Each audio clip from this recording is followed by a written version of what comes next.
ya.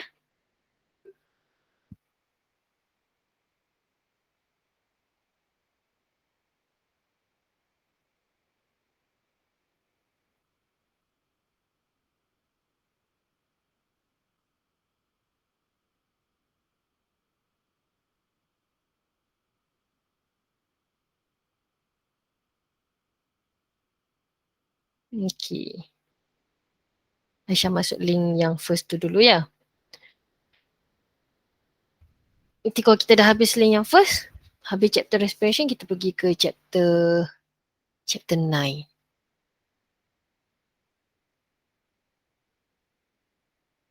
Alright. Okay ya. Mula kita pergi dekat the first one. Okay. So bila kita discuss pasal pertukaran gas dalam manusia, kita akan gunakan istilah tekanan separa untuk kata disebabkan ada perbezaan tekanan separa, barulah gas tu akan meresap dari satu tempat ke satu tempat yang lain lah. So sebelum ni kalau kita sebut pasal proses resapan ringkas, salah satu molekul yang boleh bergerak secara resapan ringkas ialah gas. So kita akan nampak dekat situ bila udara masuk dalam alveoli dan katalah yang masuk tu udara yang masuk tu kaya dengan oksigen kan. Jadi oksigen tu dalam keadaan gas meresap masuk ke dalam sel darah merah. Jadi kita tak disebabkan oksigen tu dalam keadaan gas, so kita tak katalah kepekatan ya, kita gunakan istilah tekanan separa. So kenapa istilah di tekanan separa? Sebab udara kita adalah, tekanan pada udara kita adalah gabungan beberapa jenis gas yang memberikan tekanan yang berbeza, sebab gas dalam udara ni komposisi dia berbeza, sebab itulah tekanan dia pun berbeza. So bila kita sebut pasal tekanan separa ni, tekanan separa ni adalah asas kepada untuk kita describe pertukaran gas di dalam badan kita lah. For example, jom kita tengok yang first terus. Okay, for example kat sini, pertukaran gas antara peparu dengan darah dalam kapilari peparu. So, dekat pada table ni, pada hujung kiri ni, saya labelkan kat situ, PP tu adalah partial pressure atau TS tu adalah tekanan separa. So, nyatakan dulu untuk tekanan separa tu tinggi atau rendah, kemudian arah tu dari mana ke mana, adakah dari peparu pergi ke kapilari darah atau dari kapilari peparu atau dari kapilari peparu pergi ke peparu, and then bila dah diangkut tu apa jadi kepada what is the end result. Okay, misalnya saya bagi satu end result kat situ bergabung dengan hemoglobin membentuk oksihemoglobin for example. Okay, bolehkah Aisyah lengkapkan table ni? Nyatakan dulu tekanan separa dan work your way outwards untuk cerita describe dia punya direction dan dia punya end result dia apa. Okay.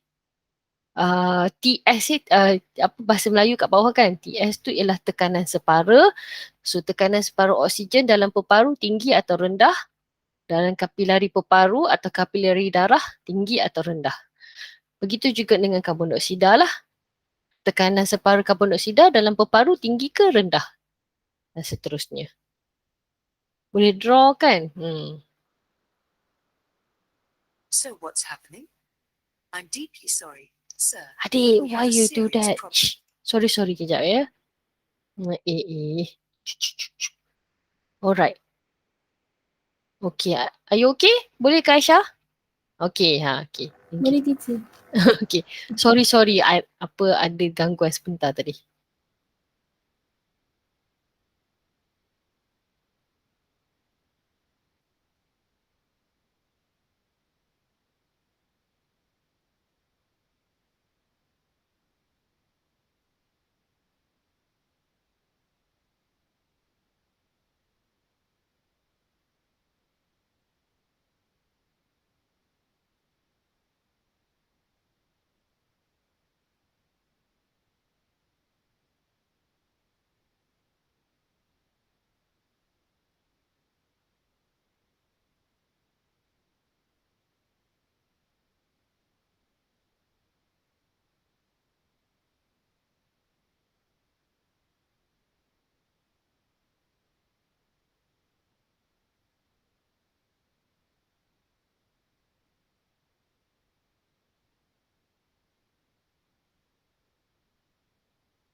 Okay ya, so untuk direction tu dari mana ke mana.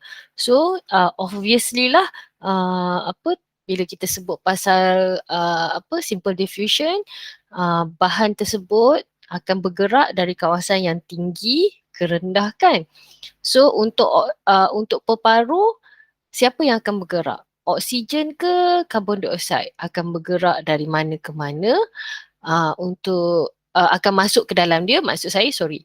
Oksigen akan bergerak masuk dalam peparu ke atau karbon dioksida akan masuk dalam peparu.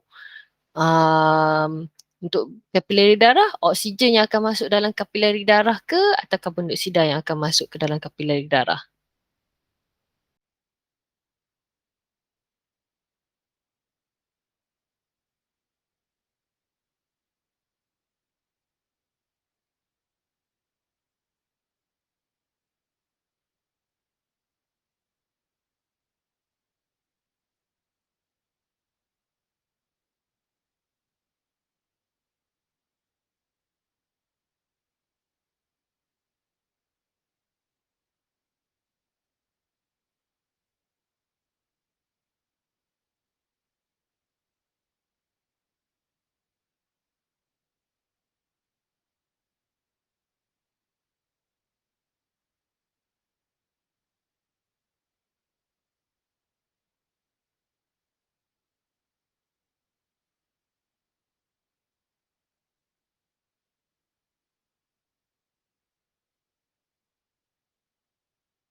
Okay, you are on the right track over there. Okay, so kita tengok satu persatu. Okay, bila kita tengok dekat sini, okay, saya setujulah dengan Aisyah bila when we talk about partial pressure dalam oksigen tu memang tinggi dalam peparu, yes, dan rendah bila dalam kapilari darah. Okey, manakala karbon dioksida pula rendah dalam paru-paru dan tinggi di dalam kapilari darah.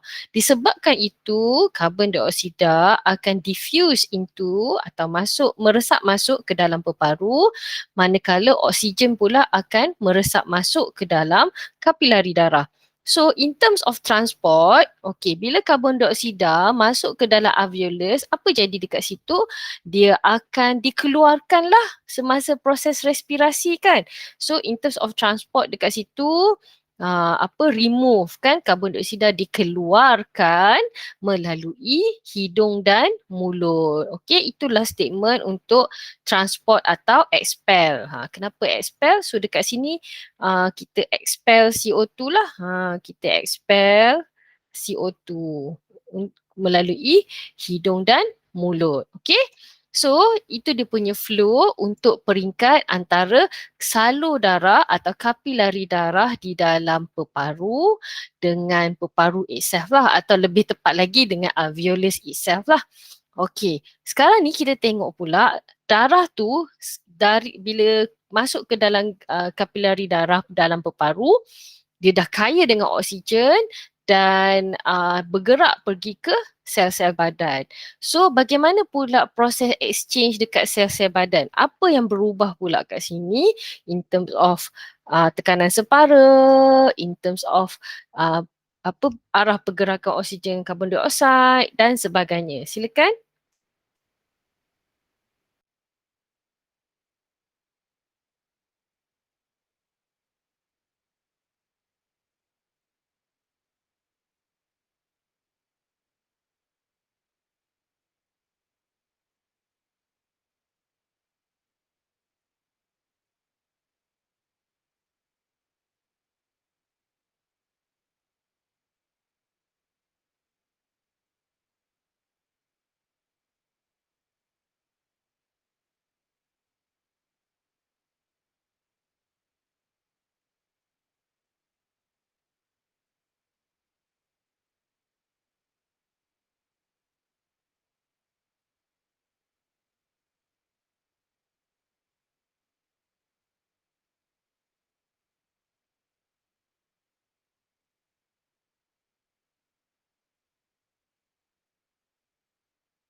Alright, you are on the right track there, Aisyah. Bagus. Teruskan.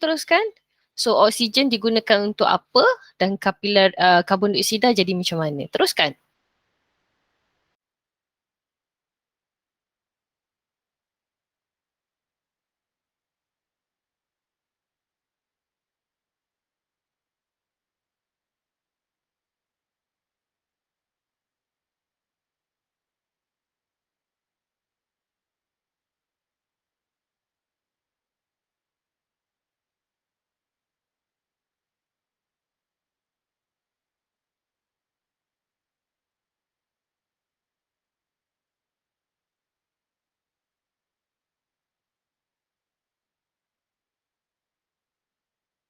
Okey, tak apa Aisyah. Seterusnya, kita tengok kat situ, bila oksigen dah masuk ke dalam sel badan ya Aisyah, apa yang berlaku ialah apa?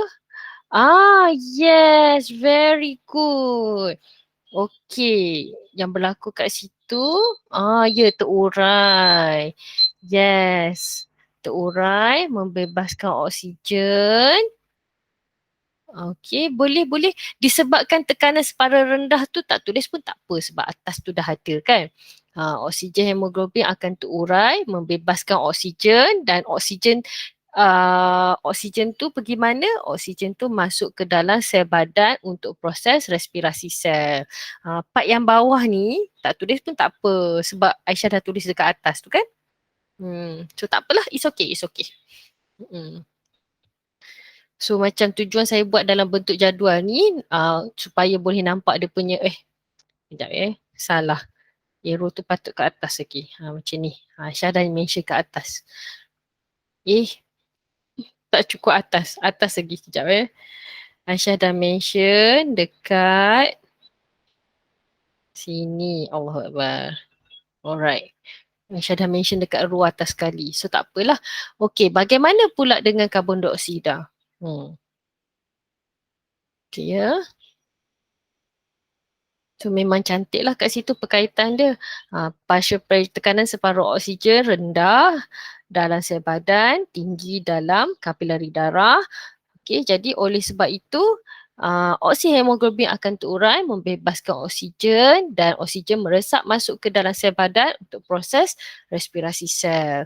Okay, this one is very good ya. Karbon dioksida. Okay, it is a good explanation.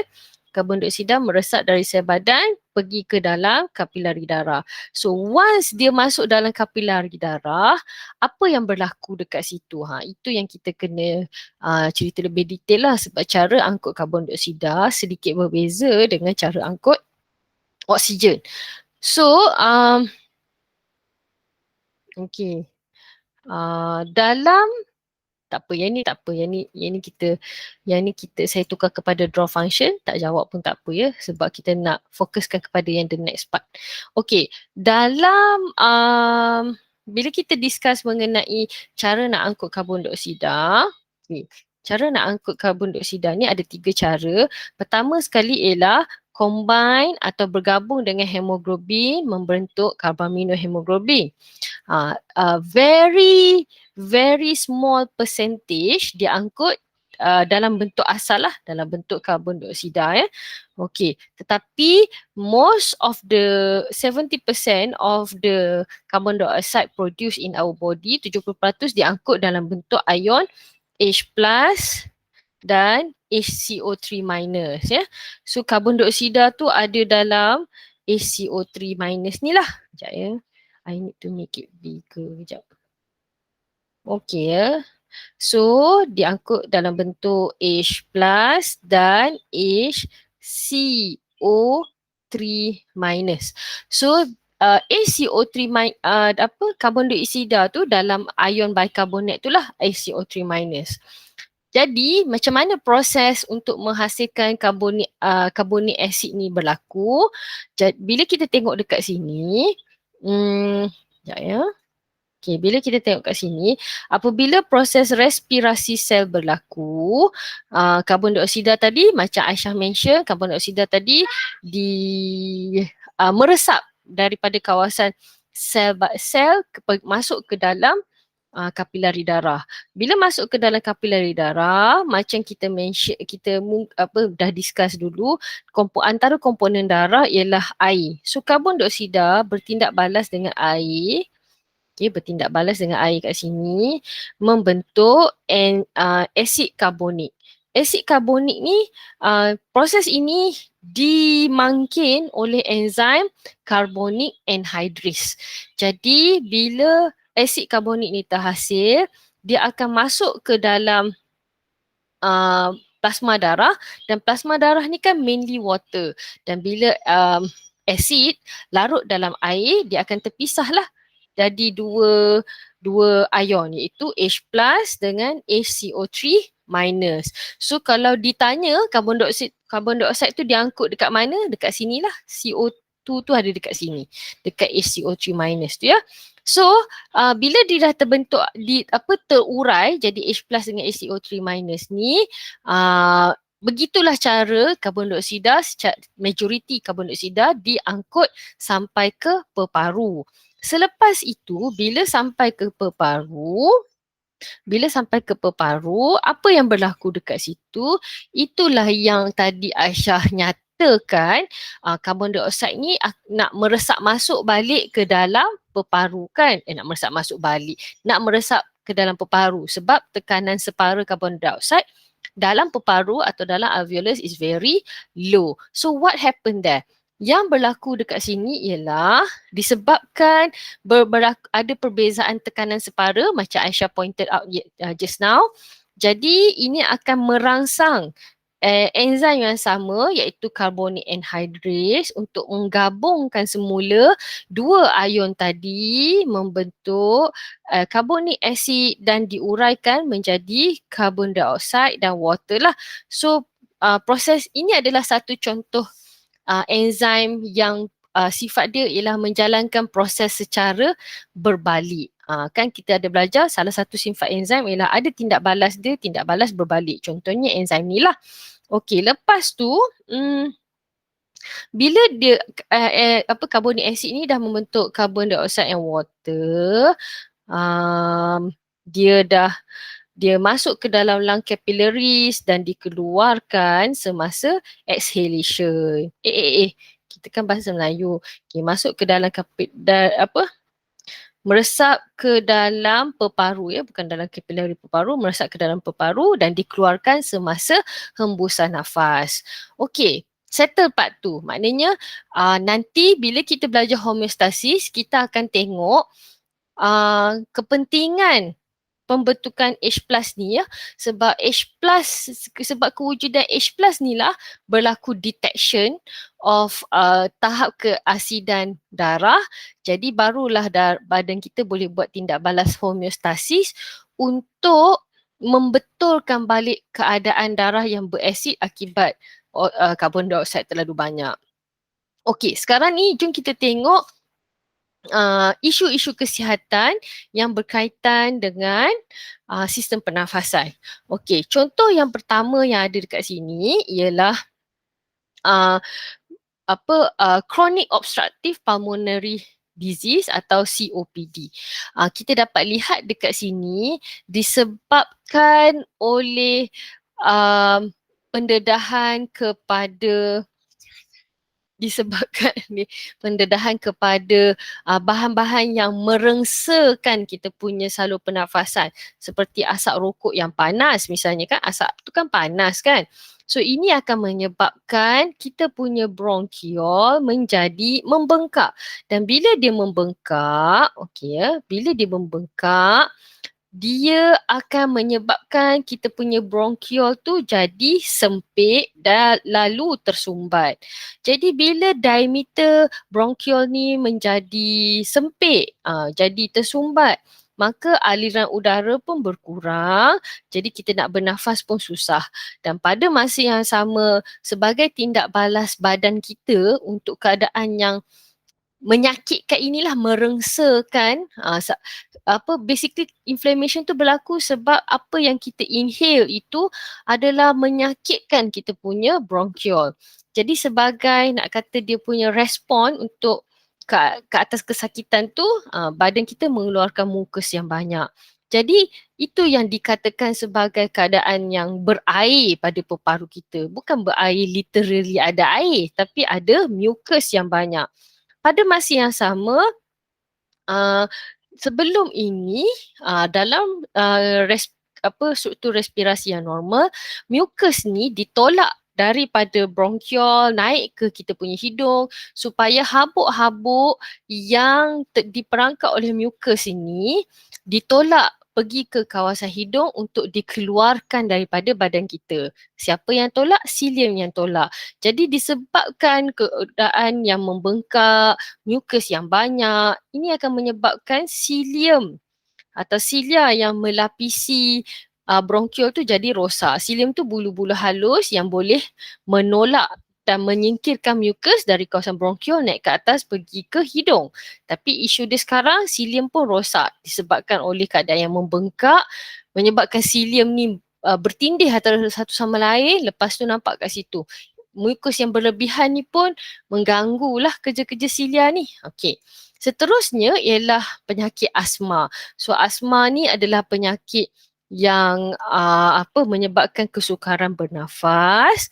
Okey, dan biasanya dia adalah okey. Di kat sini right response ya. Okey, disebabkan oleh ada dia punya trigger dia lah. So, bolehkah Aisyah terangkan 2 markah ya, bukan 3 markah, bolehkah Aisyah terangkan atau huraikan keadaan bronkiol pesakit asma ni? Adakah bronkiol dia jadi lapang ke, jadi sempit ke, atau mucus dia macam mana, atau dia punya bronkiol jadi lebih diameter lagi luas ke dan sebagainya. Cuba Aisyah huraikan 2 markah saja ya Aisyah, bukan 3. 2 saja. Okey, cuba dulu.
Alright Aisyah, you are on the right track. Memang dia punya keadaan dia ialah jadi bengkak dan tebal. Good. Okey. Menjadi kecil, lalu udara menjadi sempit. Very good. Betul tu. Sukarkan pernafasan dan menyebabkan sesak nafas. Yes, a good description. Mm-mm. mucus yang berlebihan. Yes. Sebab itulah dia kena ambil gas tu supaya dia punya apa, orang yang asma ni dia ada kena ambil inhaler kan, supaya dia punya airway tu terbuka. I agree with you. Satu, dua.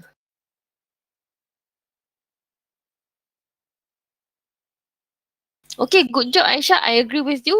This is boleh jadi up to 3 marks pun boleh juga ya untuk soalan macam ni. Bagus Aisyah. Apa description yang baik. Okay, seterusnya kita cuba pula ada lagi satu soalan. Soalan ini menunjukkan keadaan alveoli orang yang sihat. Kalau kamu tengok kat situ di banyak apa alveoli yang sihat dia ada banyak pecahan-pecahan kecil. Tapi alveoli orang yang ada emphysema instead of banyak pecahan kecil dia jadi satu alveoli yang flat besar macam tu saja.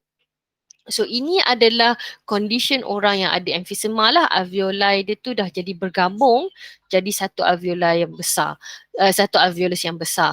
Jadi bolehkah berdasarkan gambar ini, bolehkah Aisyah terangkan kesan penyakit tersebut kepada kesihatan individu itu? Mungkin Aisyah boleh kaitkan semula dengan apa hari tu bila kita sebut pasal penyesuaian alveolus kan, saiz dia yang kecil. Sorry, kejap. Saya faham kenapa apa masalahnya dekat slide ni. Kejap I should have put here. Okay. So mungkin boleh Aisyah boleh kaitkan dengan sepatutnya dekat situ alveolus dia kecil-kecil dan banyak. So sekarang ni alveolus dia jadi satu yang besar. Jadi apakah yang hilang dekat situ? Penyesuaian alveolus yang hilang kat situ dan kesan-kesan kehilangan penyesuaian tu lah. Alright. Kesan-kesan dia tu ada beberapa lah. So bila alveoli itu kecil dan banyak, ada satu feature yang kita dapat peroleh daripada situ ya. Alright, teruskan.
Okay, very good, Aisyah. Alright.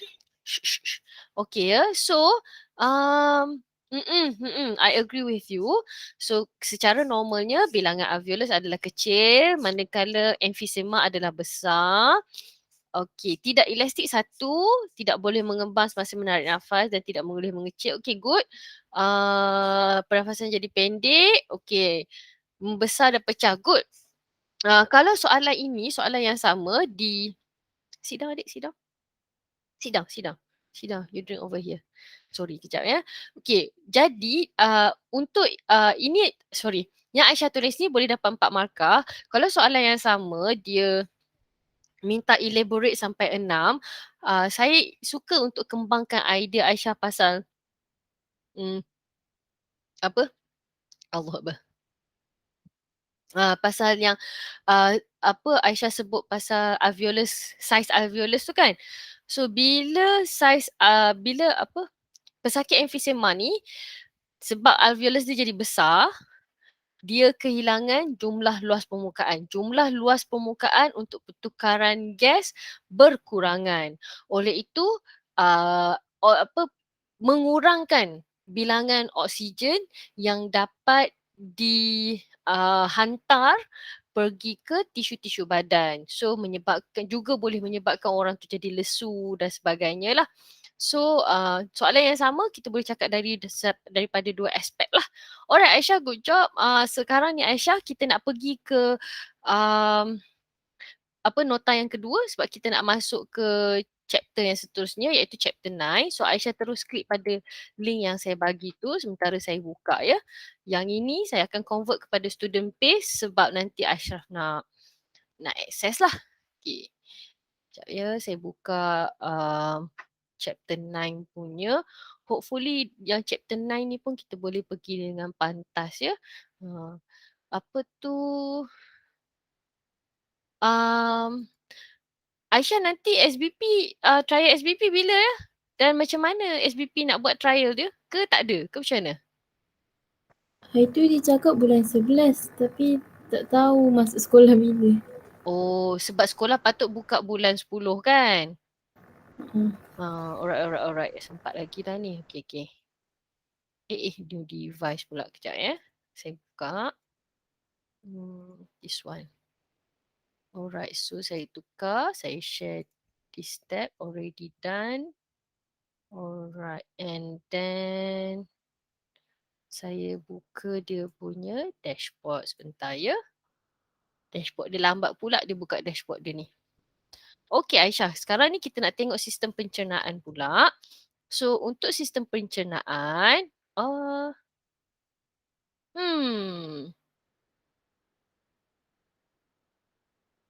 Okey ya, saya tersilap letak aktiviti kat sini. Sekejap ya Aisyah. Saya tukar dulu.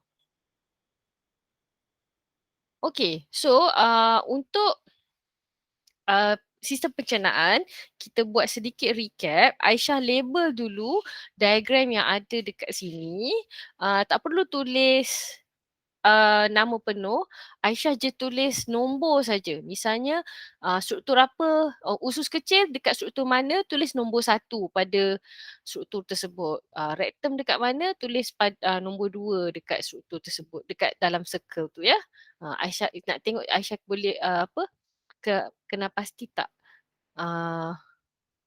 struktur tu.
Kenapa Aisyah kena terdisconnected ke? Ada. Oh, alright, I see.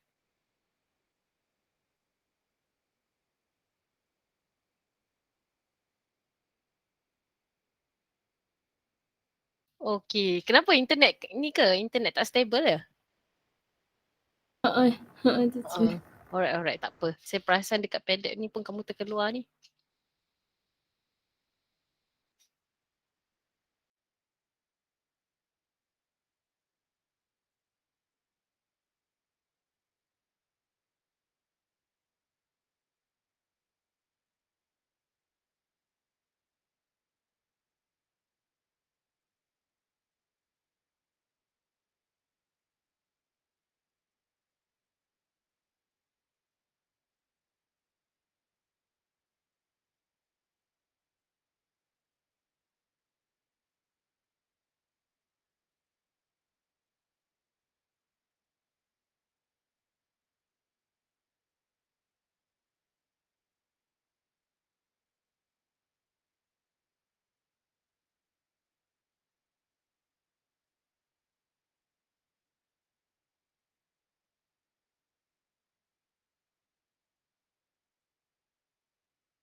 Alright, good job Aisyah. Aisyah dah kenal dia punya apa tu? Uh, organs yang terlibat. So kita pergi kepada digestion lah.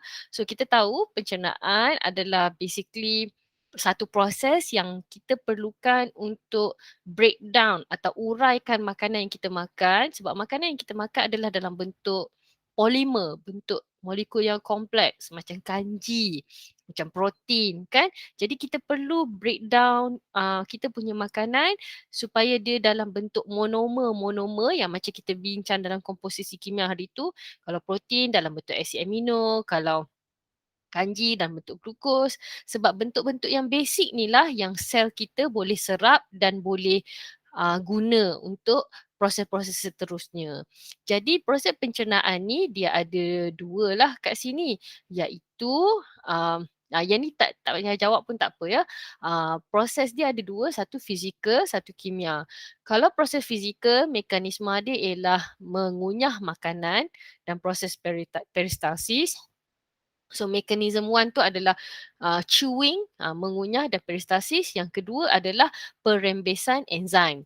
So bila kita tengok proses pencernaan, proses pencernaan bermula daripada mulut, di mana mulut dia buat dua jenis mekanisme lah, iaitu mekanisme fizikal di mana kita mengunyah makanan supaya makanan tu dalam bentuk yang jauh lebih kecil. So bila saiz yang kecil, luas permukaan dia besar. So bila kita tengok dekat sini, okey ya, kita tengok pada rajah ni, kita dapati bahawa, kejap ya. Okay, kita dapati bahawa kita punya mulut, pada rongga mulut tu makanan tu telah dicernakan jadi saiz yang lebih kecil kan. Jadi ini kehadiran makanan tersebut merangsang kelenjar air liur untuk merembeskan air liur lah atau saliva. Saliva ni beberapa ciri dia ialah dia punya pH lebih kurang 6.5 kepada 7.5 dan di dalamnya mengandungi enzim apa. Boleh tak Aisyah lengkapkan kat situ? Enzim dia apa? Enzim ni specifically, saya tak translate pula kat situ ya. Enzim ni bertindak balas untuk menukarkan kanji menjadi apa? Boleh tak Aisyah lengkapkan kat situ? Okay, yes, very good. Enzim dia adalah amylase dan kanji ditukarkan jadi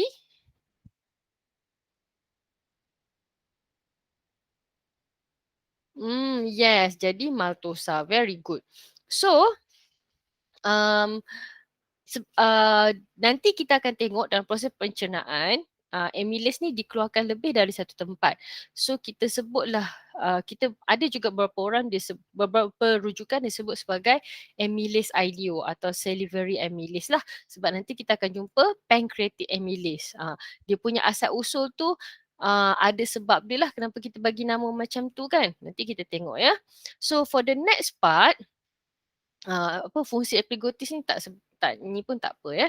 Okay, for the next part, bila makanan tu telah dicernakan secara kimia dan secara fizikal, pergerakan dalam mulut juga adalah bertujuan untuk membolehkan makanan tu dibentuk dalam bentuk bola-bola yang kita panggil sebagai bolus.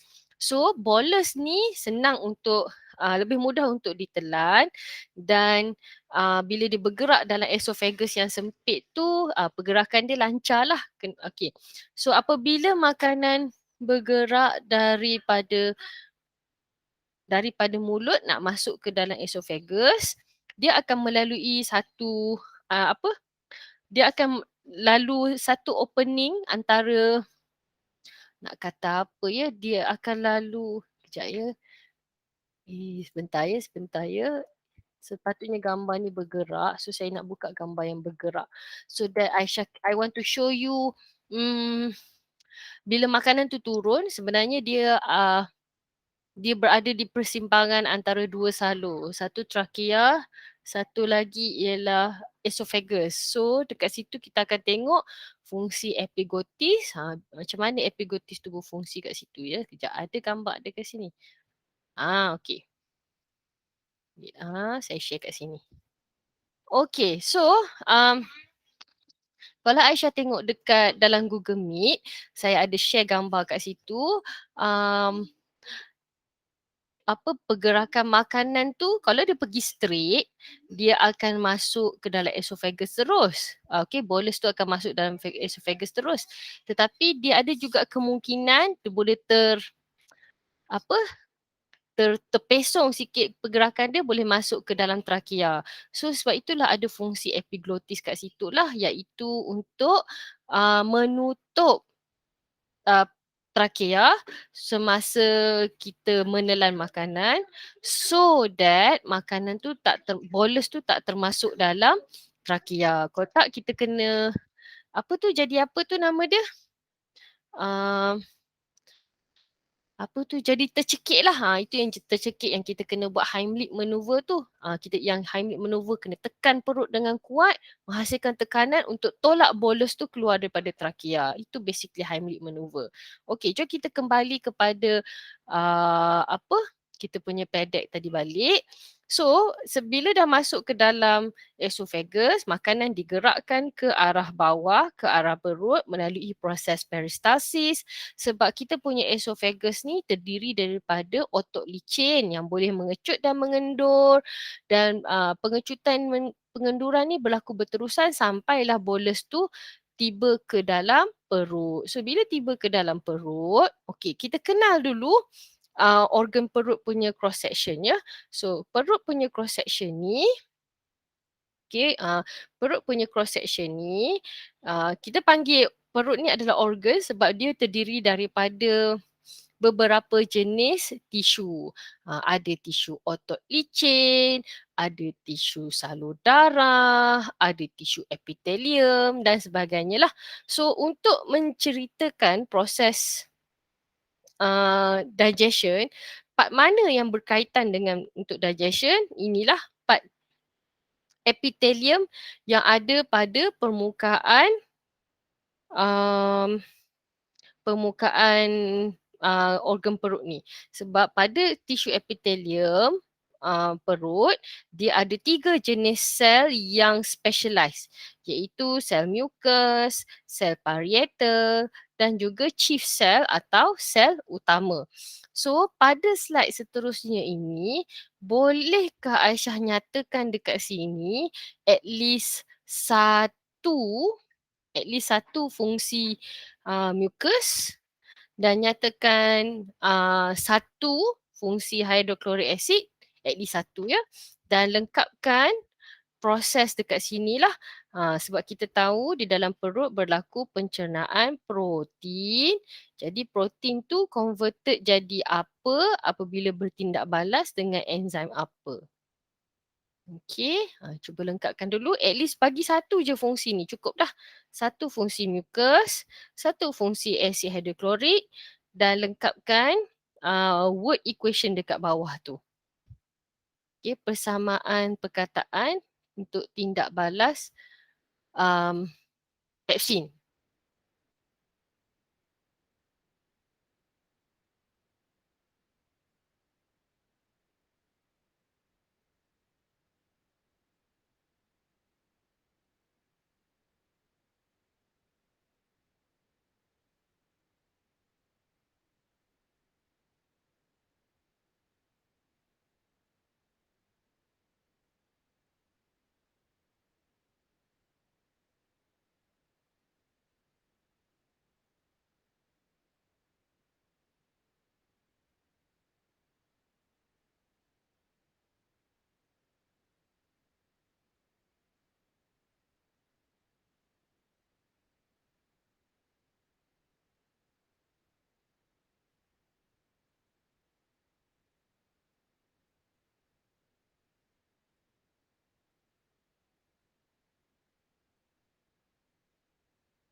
Okey, good job Aisyah. Memang fungsi mucus kat situ ialah melindungi daripada tindak balas hidrochloric acid daripada hakisan lah, dan pada masa yang sama juga melindungi daripada tindak balas pencernaan daripada enzim pepsin itself kan. Okey, kemudian untuk hidroklorik asid pula, yes, menyediakan medium berasid untuk tindakan pepsin disebabkan kehadiran pH yang rendah ni lah pepsinogen akan activated, bertukar jadi kepada bentuk activated form yang kita panggil sebagai pepsin. So pepsin tu kerja dia dekat mana? Kerja dia dekat sini lah, dekat atas arrow merah ni ya. Itu adalah kerja pepsin kat situ lah. Okey, so untuk hydrochloric acid juga, fungsi tambahan dia ialah keadaan yang sangat berasid tu memberikan perlindungan lah kepada badan kita sebab banyak patogen tidak boleh hidup dalam keadaan yang sangat berasid tersebut. Dan kehadiran medium yang berasid ini juga akan menghentikan tindak balas amylase yang berasal daripada mulut tadi. Sebab tadi kalau kita tengok pH yang diperlukan untuk amylase tu yang optimum untuk dia ialah lebih kurang 6.5 to 7.5 kan. So sekarang ni kalau hydrochloric acid dia lebih kurang macam pH 1, pH 2 lah. So bila terdedah kepada pH yang ekstrim, daripada pH 6 turun kepada pH 1. Amylase tu dah jadi denatured lah yang asli sebab sudah terdedah kepada terdedah kepada pH yang sangat ekstrim, pH yang mengubah bentuk tapak aktif dia. So, bila kita dah tahu fungsi-fungsi dia dekat sini, okay, basically bila bolus masuk ke dalam perut, bolus akan bercampur dengan jus gastrik atau jus perut yang mengandungi benda-benda ni lah. Ada mucus, ada hyaluronic acid dan juga ada pepsin. Bila bolus masuk ke dalam perut dan didedahkan kepada jus ni, berlaku juga mixing lah, diadun. Jus ini diadun dengan bolus. Siapa yang adun? Ada tukang kacau ke? Ada. Iaitu peristalsis otot licin perut.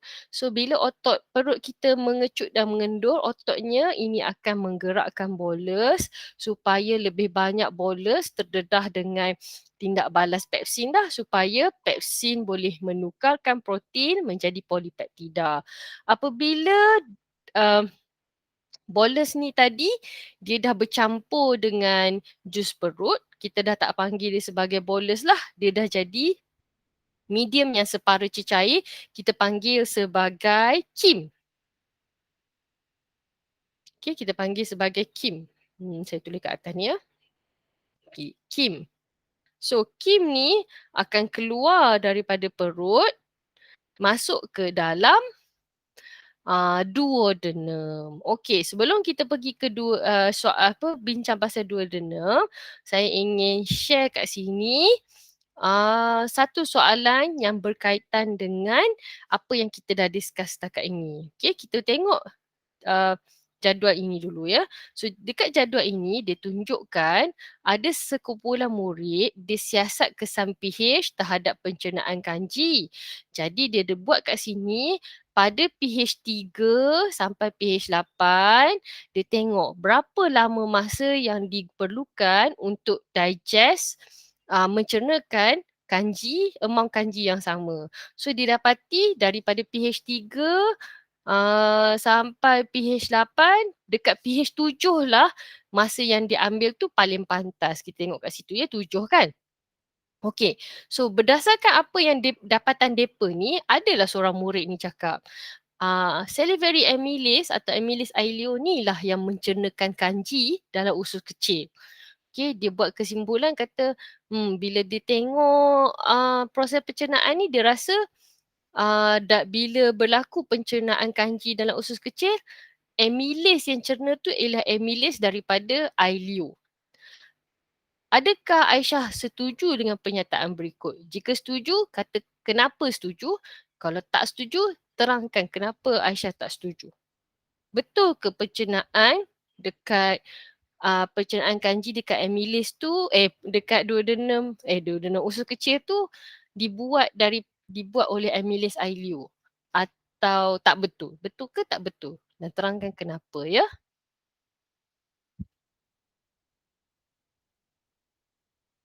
Dia ada kaitan dengan maklumat pH yang ada dekat sini.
Aisyah, saya pergi tandas kejap. Saya tukar padat ni kepada student pace. Bila Aisyah dah siap yang ni, Aisyah boleh terus pergi ke slide 12 ya. Siapkan slide 12 dulu.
Okay, sorry Aisyah.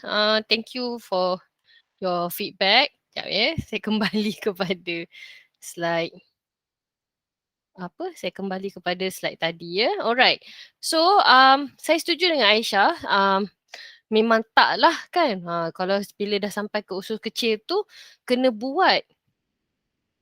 Kena rembes amylase baru sebab bila makanan dah masuk ke dalam perut, keadaan yang sangat berasid dalam perut, pH 1, pH 2 kan, menyebabkan amylase dalam bolus tu dia ternyah asli.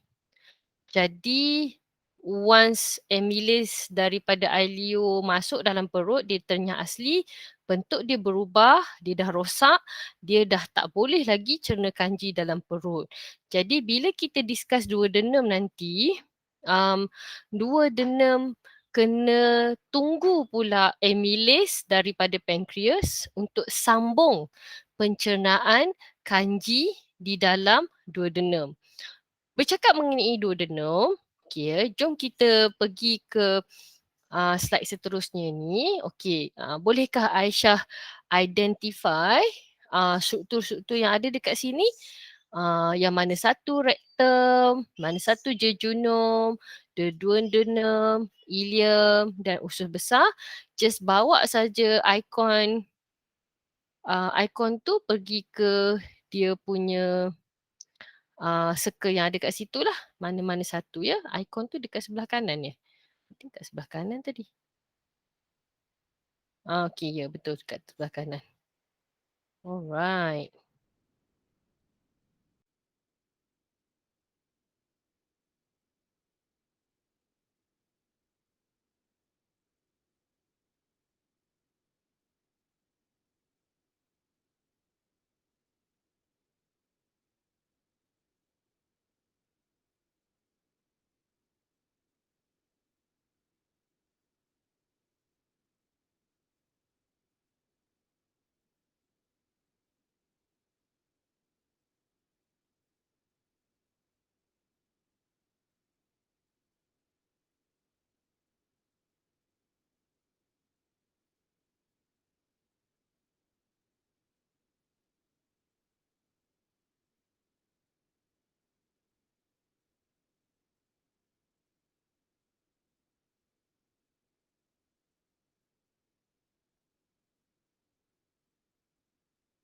Alright, good job. The first one is duodenum.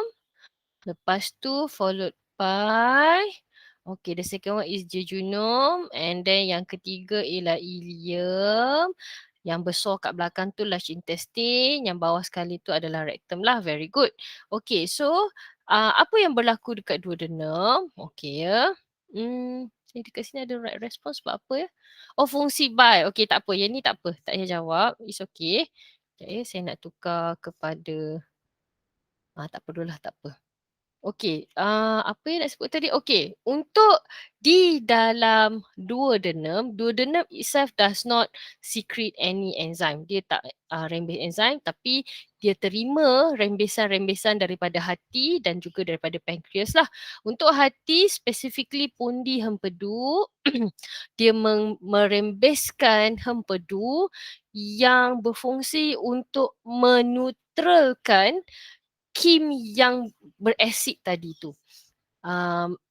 Kita punya hempedu, dia punya pH dia adalah lebih kurang 7.6 hingga 8.6 macam tu ya. Jadi keadaan yang sangat alkali ini menetralkan pH 1, pH 2 tadi itulah.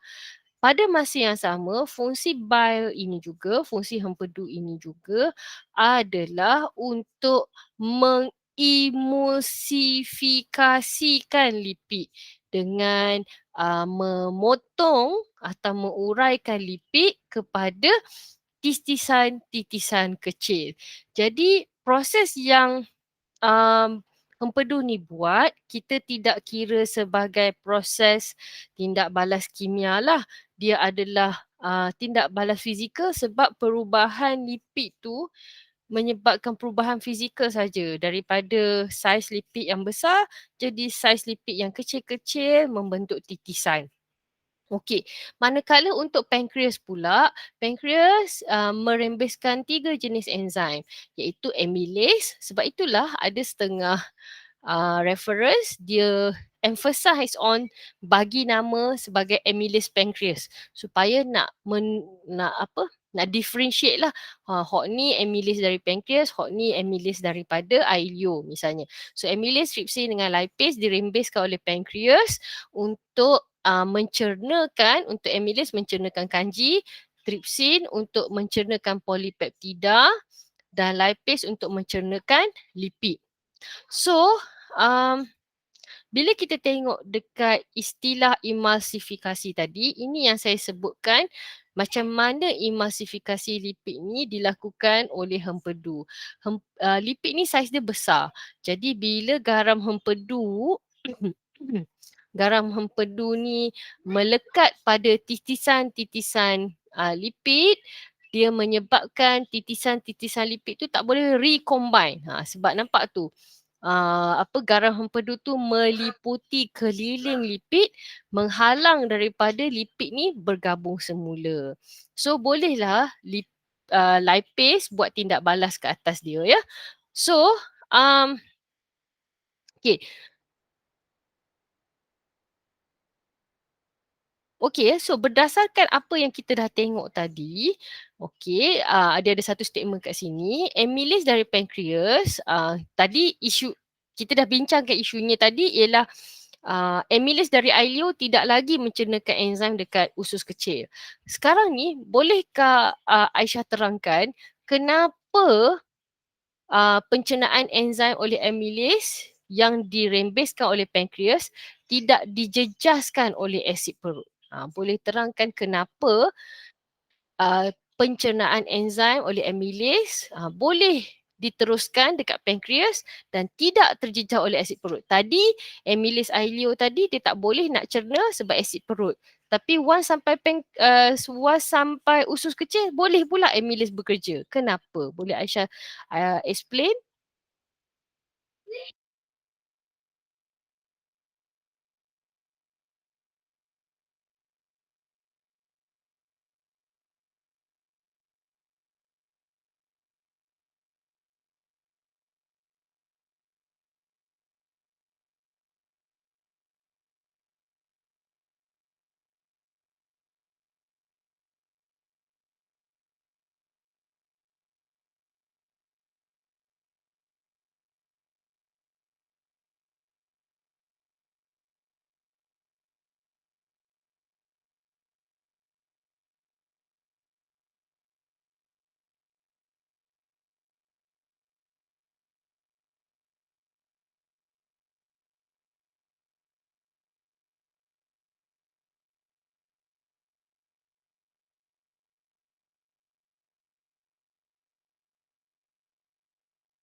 Okay, kalau kita tengok dekat sini,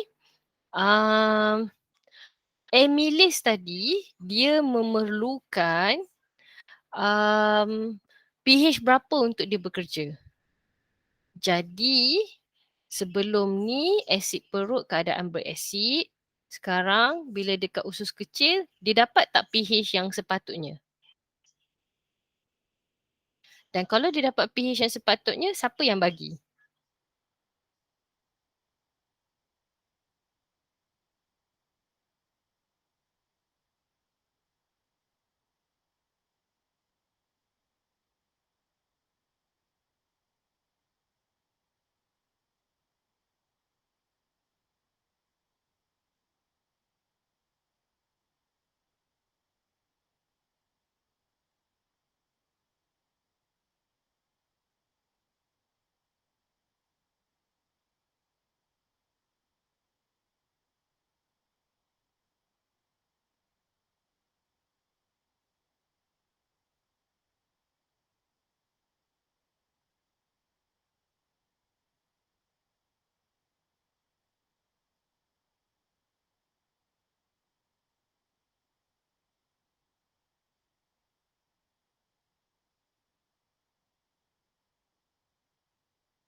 Okay, that is good. So, yes, that is a good start ya. Emilis perlukan 6.5 dengan pH 6.5 to 7.5 untuk berfungsi. Tetapi, apa jus empedu daripada, tetapi pula oleh itu jus empedu, salah baca ya. Jus empedu tu dia bagi apa condition yang berakali lah untuk menetralkan asid yang terdapat dalam Kim. Good. Kejap, boleh dapat tak? Okay, good. Boleh. Dapat dah 2 marks. Jadi oleh sebab itu amylase di dalam usus kecil berada dalam keadaan yang optimum untuk membuat tindak balas mencernakan enzim. Mencernakan kanji. Good. Dia simpulkan pula kat situ ya. Okey, saya rasa saya tak boleh continue untuk part dekat usus kecil tu sebab apa, masa kita pun dah habis. Okey, so sambil-sambil Aisyah tulis tu, saya recap lah apa yang kita dah discuss hari ni. Hari ni kita dah discuss mengenai, kita dah tutup pasal proses pertukaran gas dalam manusia. Lepas tu kita dah tengok beberapa penyakit yang berkaitan dengan sistem respirasi. Kemudian kita juga dah tengok pengenalan kepada sistem pencernaan. Kita dah tengok, kita dah label struktur sistem pencernaan dan juga kita dah discuss sampailah proses pencernaan dekat duodenum ya. Nanti kita akan tengok usus kecil dan hopefully saya rasa next part usus kecil, penyerapan dengan proses penghasilan tinja tu kita boleh discuss sekali harung kot. InsyaAllah sempat ya sebab kita boleh ambil dia punya essence je lah apa proses-proses dekat situ ya. So anyway, thank you so much for coming. Aisyah, setakat ni Aisyah ada nak tanya apa-apa tak? Atau ada setempat yang nak saya ulang ke?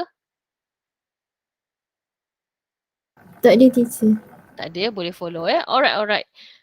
That is all for today. Thank you so much Aisyah for coming. Thank you teacher. You're welcome. Saya off recording. See you next week.